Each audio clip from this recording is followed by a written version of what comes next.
చేసింది అన్నీ మర్చిపోలేం. మా సిస్టర్ కూడా ఒక మాట అన్నది, మీకైతే మీ ఫేస్లో నేను చూసాను, మీరు ఎంపీగా పోవటం మీకు ఇష్టం లే, మంత్రికి లోకల్ స్టేట్ పాలిటిక్స్ మీకు ఇష్టం, అయినా పార్టీ డైరెక్షన్ వెళ్ళిపోయినారు. అప్పుడు మా సిస్టర్ కూడా ఒక మాట అన్నది, మీరు తొందరలో మంత్రి అవుతారన్నా అన్నది. జస్ట్ నెక్స్ట్ మంత్లోనే మంత్రి అయినా. అటువంటి అటాచ్మెంట్ మీ పేరులోనే, అయ్యన్నలోనే అన్న ఉంది.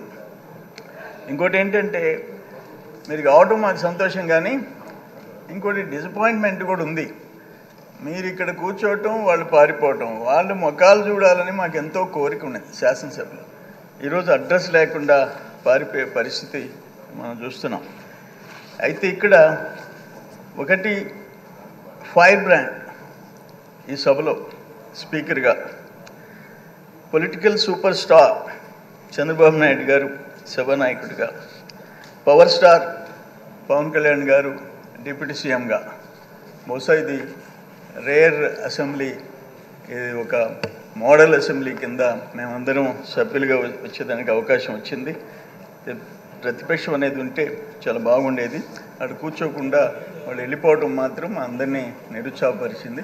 మీరు శాసనసభ స్థానాన్ని అలంకరించడం మా అందరికీ నిజంగా సంతోషం అని మీ అందరికీ అభినందనలు తెలియజేస్తాను. నమస్కారం.